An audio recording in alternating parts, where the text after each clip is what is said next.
hands and great, and he stabs in all the vessels, and the laver in his foot. I mean, even the foot of the laver. I mean, again, every piece is important, and everybody had to do their job.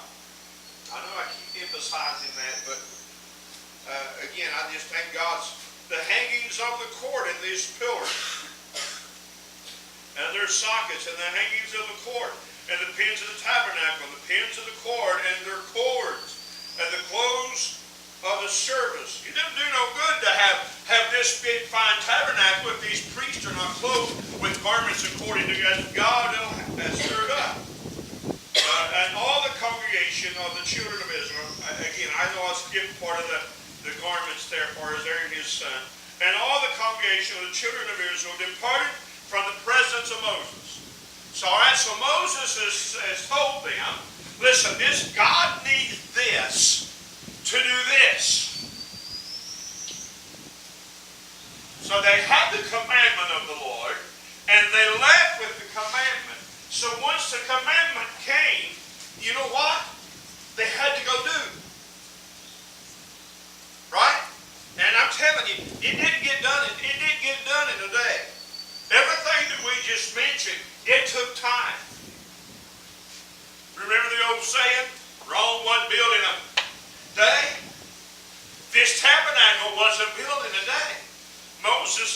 God gives a commandment, and Moses relays the commandment to the people. And that's one thing that we seem to fail to realize is when God's man is up preaching or teaching, or whether it be me or anybody else, when it's coming from God, it's God's word, not ours.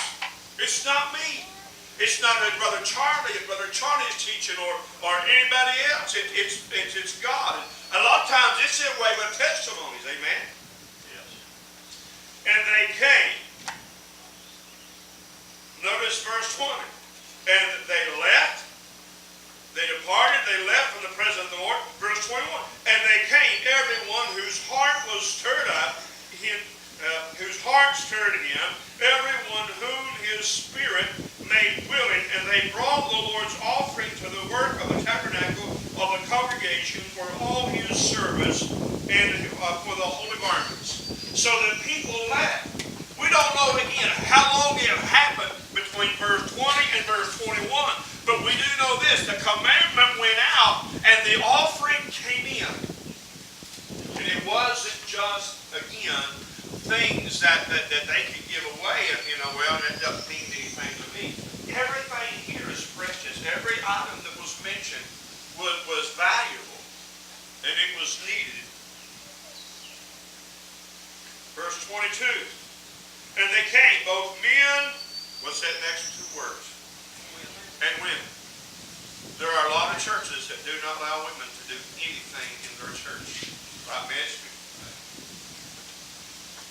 And as many as were willing-hearted and brought bracelets and earrings and rings and tablets and all jewels of gold, and every man that offered offerings unto the Lord of gold unto the Lord, and every man which whom was found blue and purple and scarlet and fine linen and goat's hair and red skins of rams and badgers' skins brought them.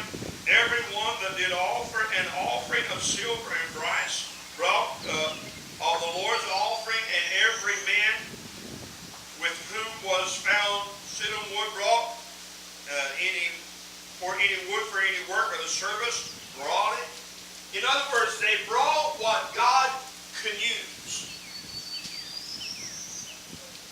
If you have something that's no benefit to you, or something that you don't need and you give it to somebody else, is it been a blessing to them?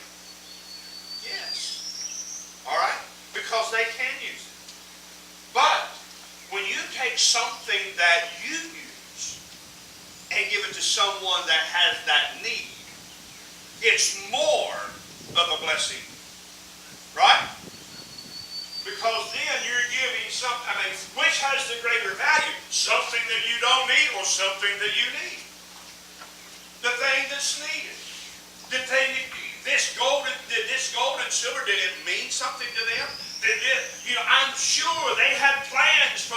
Do you realize how wide those boards were? Like 30 inches wide. Do you realize what you could make out of a 30-inch wide board? I mean, Harold's a carpenter. Harold knows what I'm talking about. I mean, you can make a hope chest or what? I mean, it's useful. It's valuable. Go down to the lumber store and try to find out what you can take a bunch of 1x4s if you're skilled enough, put them together and get by cheap. But go pay for a board that's 30 inches wide. Honey, you better have your pocketbook out. If you can find a 30-inch board. The widest thing actually that I've seen lately is 24 inches, and it's laminated together. It doesn't come, but you've got to go to and have it specially cut. So again, this didn't come. I'm going to tell you something. They didn't have big fine equipment like we have today, where a CNC mill where they could just walk up and type in some numbers and lay a big log up on there, and it spit out a big poplar board 30 inches wide. By the way, my grandfather, my great-grandfather, he went to a sawmill. He actually picked out those boards, like big wide boards like that, of poplar. And that's what his casket was made of. When he got them, he stored them under the porch. Because the porch was real high. You walk back under it and where he stored them. And he said, when I die, he said, Dad, you build my casket out of that. Nick, that's what happened. They don't have temper to making them get 30-inch board out of the time you dress it up anymore. You see, every now and then you see something. There's not a lot of virgin timber anymore. Not a Fort Colorado land. Somebody's got to cut it, what Ford would say. Right? We need to build houses and things.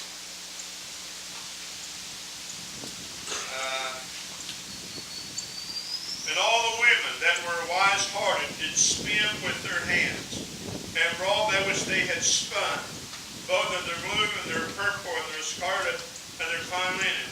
And all the women whose hearts stirred them up in wisdom spun goat's hair. Now, let me stop here for a second.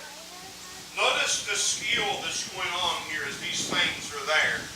Now, I realize that probably maybe the earrings and the rings and stuff like that, they got off of the people when they were coming out of Egypt. Maybe even the wood they took as they come up out of Egypt. But here we find women that are spinning these garments, they're making these garments, and I promise you, when they learned this as children growing up, you young people listen to me, the things that you have been taught for the last 12 years in school, you may think, and there are things that you will never use again. There are some things that you will. But it's not, you may not understand now, you may not need it now, but there will come a day because you'll need that knowledge, regardless. And when these girls were being trained by maybe their mothers or maybe someone in Egypt there as they were growing up, taught them, maybe an Egyptian, maybe, again, I don't know who, somebody taught them. When I graduated from high school, do you think preaching was what I set out to be? I was like a lot of other fellows. I was hunting for one thing. A girl. Don't laugh at me. Y'all was as guilty as I was. Amen? Derek graduated ever how many years ago? He's still looking. He ain't quit yet. Right, Derek? Still on the prowl. Why? Because it's a desire for a man to leave his wife and leave his mother and father and cleave unto his wife. That's what God put inside of us. Amen. And I'm going to tell you, it ain't a bad thing when it's handled right. All right? When there's respect that goes on between both parties. And the rulers brought onyx stones, and stones to be set in the ephod, and for the breastplate, and the spice, and the oil for the light, and for the anointing oil, and for the sweet incense. And the children of Israel brought a willing offering unto the Lord, every man and woman whose heart made them willingly to bring for all the manner of the work which the Lord had commanded to be made by the hand of Moses. Everybody did their part. I remember first year I came here, I said, all right, when we do a Bible school. Everybody's like, and I said, if everybody jumps in and helps, we can get this done. You know what? Probably the best one we've had thus far. We had as many or more kids at birth from than we've had since any of them. That's just fact of the matter. Because we willingly stepped up and did it. We did, again, we didn't have months to plan it out. I mean, I think we did it in about 4 or 5 weeks, wasn't it? Something like that. We didn't set it way out in advance. And we didn't go down to the Bible bookstore and pick out a vacation Bible school kit and say, let's make this work. We did what God would have us to do, and it worked out great. Not to say that planning is not good. I'm just saying, when you have a willing heart and you put forth the effort, God would put forth the blessing. And he that filled him with the Spirit, verse 30. And Moses said unto the children of Israel, see, the Lord hath called by name Bezalel, the son of Uriah, the son of Hur, of the tribe of Judah. He hath filled him with the Spirit of God, in wisdom and understanding, and in knowledge, and in all manner of workmanship. Why is this man in a tent right here in the second? How did he get that way? Not of himself. Notice this is not a trade that he learned, but it's what God put in him. You've heard me say it time and time again. When God called me to preach, I said, God, I can't do that. But I know what God now has put in me. It's not me. I'm telling you. It took me 2 days to ask that girl out. I was not one for getting up in front of people and speaking. God's changed that. When God calls you, he will qualify you. God called this guy. God put his Spirit and his desire in him, the knowledge in him. It wasn't him, Derek. It's not the school that's going to equip you to be a pastor someday. It's God. The school will help install all that instruction and wisdom and those things, but it still has to be God that does it. Amen?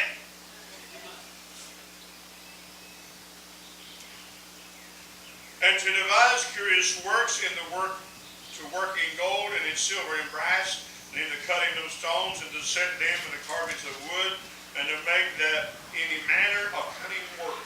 And he hath put in his heart that he may teach both he and Hobiah, ever how you say that fellow's name, the son of, and that fellow too, of the tribe of Dan. Them hath he filled with the wisdom of heart to work all manner of work of the engravings of the cunning workmanship, and to of the embroidery in blue and purple and scarlet and fine linen, and to be the weaver of them that do any work, and of those devise cunning work. So what have we learned out of this lesson? First thing we have learned, the commandment went out. The second thing we learned, they came with and they brought with a willing heart. God did. Now the commandment was that him of the willing heart. God didn't say, all right, you go down, Harold, you go down to your house, and you bring me your lawnmower up here. God knows you need that lawnmower to make your living. God didn't ask them for their way of life. God asked them for the things that they had been blessed with. I remember a fellow told me one time, he said, we don't preach tithing around here. He said, some of these little widows, and they just get a small check. I'm not going to ask them to give 10% of that back to God. I'm like,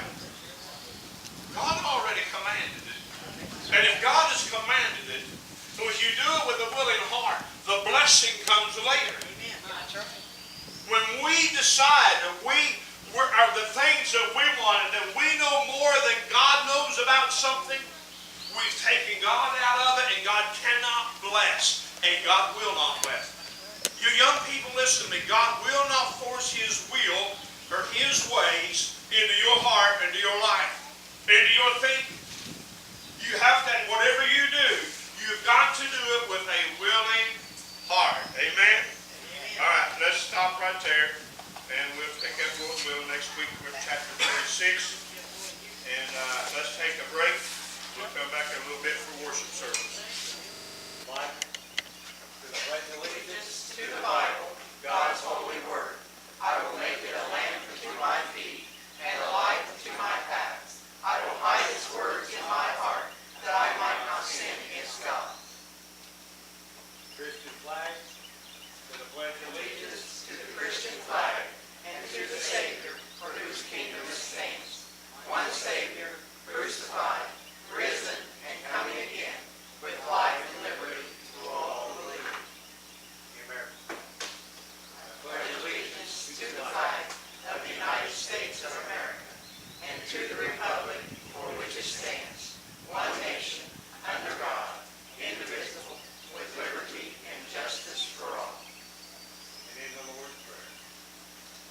Our Father, which art in heaven, hallowed be thy name. Thy kingdom come, thy will be done, in earth as it is in heaven. Give us this day our daily bread, and forgive us our debts, as we forgive our debtors. And lead us not into temptation, but deliver us from evil. For thine is the kingdom, and the power, and the glory, forever. Amen.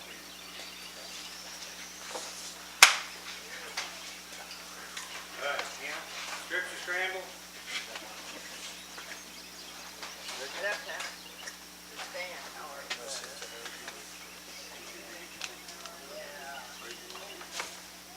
All right, are you guys ready? This is going to tell it all right here. Luke chapter 4, verse 4.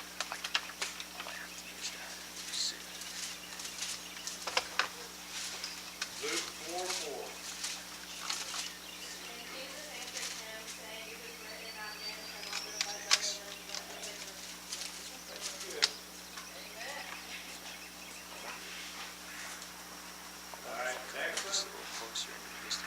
Psalm 113, verse 2. You remember those, didn't you? Are you using your phone? Okay.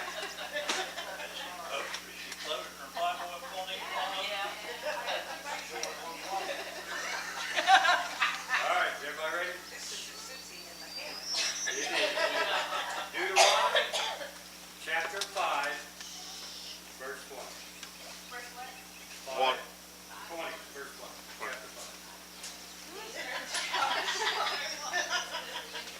All right, that's good. So, that's what we need to write down the item. So we're going to do one to win. Hannah and Susie is tied up. Those are the other two players. What about you? You ain't winning nothing You have yet. to give to me, because remember I gave you my present from the last time.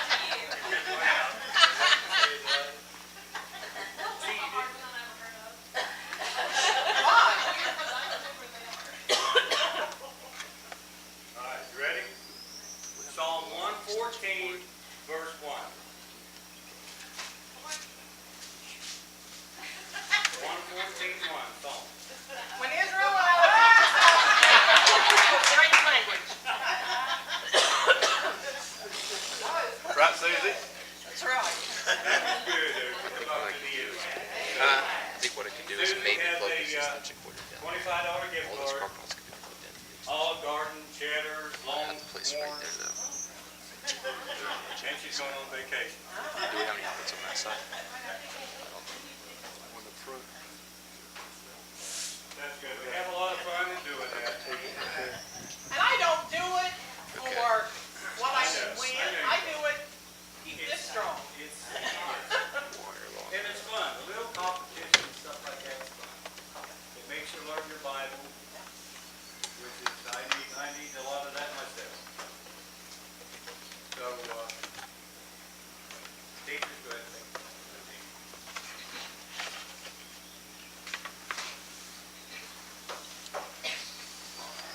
hat today, Johnny? No. We got no hat patch, do we? Yeah, we got a couple. Get your hat, brother. I did. There are two right behind you. You got the offering pants? Well, what are they doing in the truck? Okay.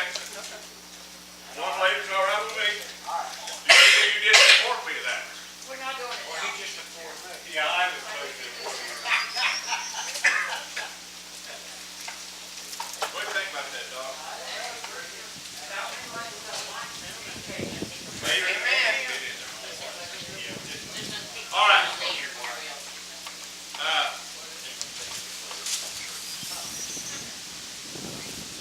Exodus chapter 35. Here comes the wind. Sometime this morning before we leave or before dinner's over, there's 4 Bibles here. I told Rhonda once to write, tell her to write it, because her handwriting's pretty on the outside. But I'd like for each one of you to get a pen and put something inside the Bible for these kids. Even if it's just your name, maybe a word of encouragement, maybe your favorite verse, just, whatever it is, write down chapter or verse. Maybe it'll stir their heart that they can look to it later. You know what I mean? All right. Moses gathered all the congregation of the children of Israel together and said unto them, These are the words which the Lord commanded that ye should do them. What does that mean when something is commanded? Something is commanded, really you could use the word demand. When Charlie was in the Navy and his officer gave him a command, it wasn't an option, was it, Charlie? It was, in other words, do it or else. So, Adrian Rogers said this about the 10 Commandments, that they are not God's 10 suggestions, they are His commandments. Look what the first one there is, and again, this is the only one really that's mentioned here in this part. 6 days shalt thou work, shall work be done, but on the 7th day there shall be to you a holy day, a Sabbath day of rest to the Lord. Whosoever doeth work therein shall be put to, what's that last word? So, is dying important to you? Do you want to die or you want to live? I mean, that's what God's saying. If you break this commandment, it's worthy of death. That's what God thinks about it.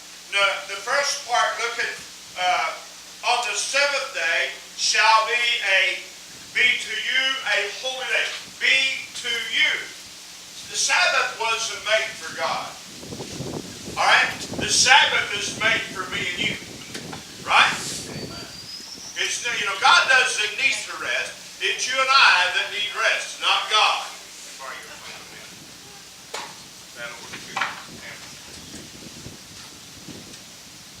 The wind's having its way with my pages. We need another one. I do. And I left it.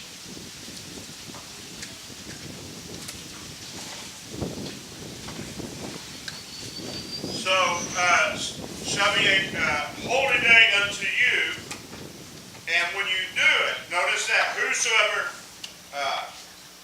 a Sabbath day of rest. So what we're resting for is we're doing it to honor God. Why do we want to honor God? He is our Father. He is the Father of us all today. Amen? So if He's the Father of us all, let's understand the fact that He deserves honor, and He actually gives one of the, Adrian calls them the perfect 10, was honor thy father and thy mother, that thy days may be long upon this earth. So not only we're to honor God, we're to honor our father and our mother. So, but we're doing it to honor God. When we rest, again, on that Sabbath day, God, when he did that himself, it was just an example that we should follow. Again, God didn't break a sweat when he made this place. And all the stars and the sun and whatever. Ye shall kindle no fire throughout your habitations upon the Sabbath day. And Moses spake to the congregation. Oh, by the way, that word fire there, that's not necessarily always talking about a little fire like that. Whether it be jealousy or a fire is I think here it means a desire in your heart to do something more than what God intended. If you're at rest, I realize sometimes our minds goes off. I could be doing a million things, but our bodies need to rest. Amen. We get tired, we get weary, and as we get older, we need more rest. Right? My favorite time of the day anymore is becoming that 30. So, you know what I'm thinking about? So, verse 4. And Moses spake in the congregation of the children of Israel, saying, This is the thing which the Lord commanded, saying, Take ye from among you an offering unto the Lord. Whosoever is of a willing heart, let him bring it, an offering to the Lord, gold and silver and brass, and blue and purple and scarlet, the fine linen and the goat's hair, the ram skin dyed, and the badger skins, and the cinnamon wood, and the oil for the light, and the spices of the anointing oil, and for sweet incense, and for onyx stones to be set in the ephod of the breastplate.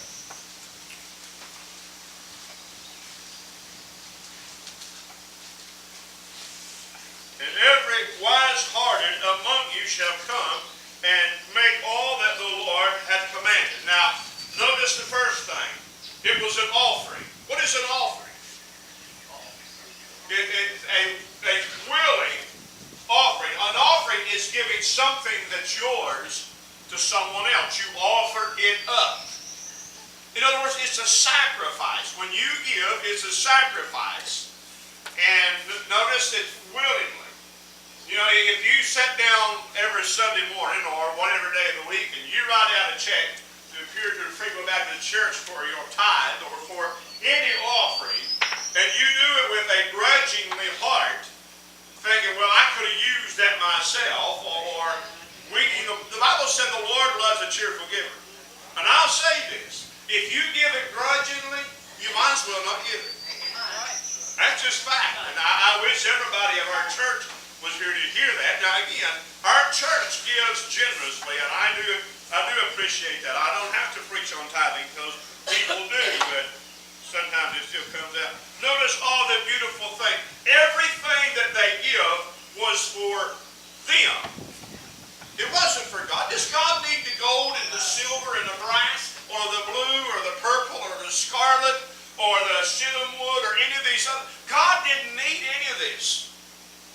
The money that we take up every Sunday, we don't send it to heaven's bank account. It's to be used for the purpose of the people.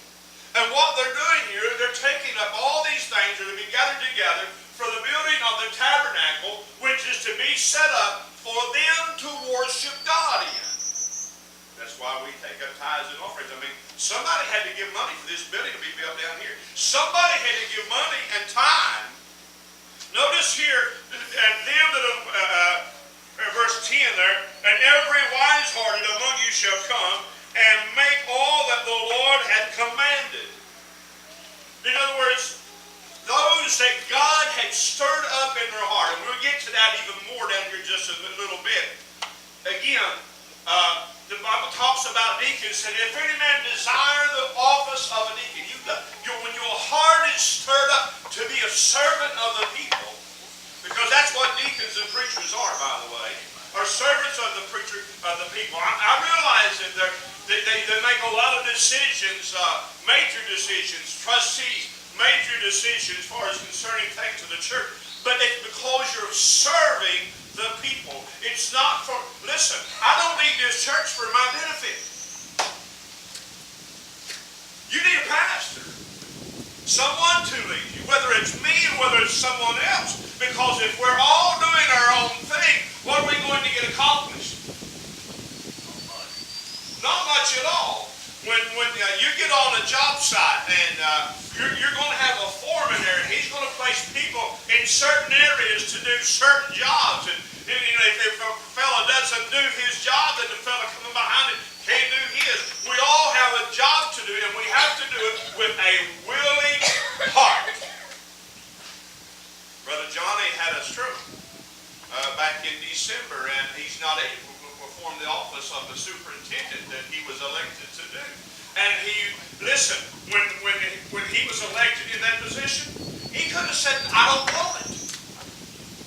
And I'm telling you, I know Brother Johnny. Brother Johnny would love to go right now, but he's not able. But Mitch had a willing heart to stand up. We didn't go around, amen, listen, and start pegging somebody. When someone was, and this is the way we put it out there, someone, he said, with a desire of their heart to step up and to do that job. So what this teaches us is what we do as unto the Lord. All right. Down to verse 11 then. The tabernacle, his tent, and his covering, his latches, his boards, his bars, his pillars, and his sockets. I remember a time that some people come to me and said, we were looking for another church. Where we're at, said the only thing the pastor is teaching on is every detail about the sockets and the bars and the screws and the nails and all this that went into the tabernacle. And he said, we're bored to death.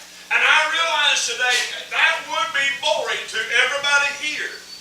But you know what? It's important pieces because when Silver Memorial Bridge broke in 1970? What day, anybody remember? Was it 69? Yes, 69, somewhere around there. When that bridge fell, you know why it fell? One piece broke. One piece broke. Amen. And a lot of lives, 20-some lives, if my memory serves me correct, died because one part fell. Every piece, every detail in this church, there's nothing that's not important. There's no one that's not important in the church.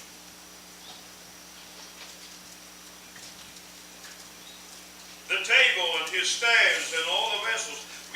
How were they to carry this table? I mean, I realize we picked this table up like this, but those tables, they had staves in them. The ark, it had staves that went in it. Why? You're not to touch the ark. You can touch the staff. Don't touch the ark. If you touch the ark, you died. So in other words, there's no way to carry it. The table, in other words, God was making it easy. I'm going to tell you something. Try to carry, I realize this table's a lot bigger than that, but try to reach down and grab a hold of them legs and carry it. You've got to have the proper thing, the tomb down there. We wrestled that thing around for a while just by its corners, and finally we got wise and started putting handles in right places that we could handle the lid to that tomb. So every piece is important. The candlestick also shall be for light. How many knows when you've got that tabernacle, that outer court was open on the top, all right? When you come into the holy place, it had a covering over it. When you went into the most holy place, it even had another covering over it. So the farther you went into that tabernacle, the darker it got. There was only one way to light that tabernacle. And the inner court, listen, it was lit by this candlestick. What lit the most holy place? The glory of God. The glory of God. Again, you can light up the outside with beautiful clothes and jewelry and all these different things, but to be lit up on the inside, it takes God. Amen?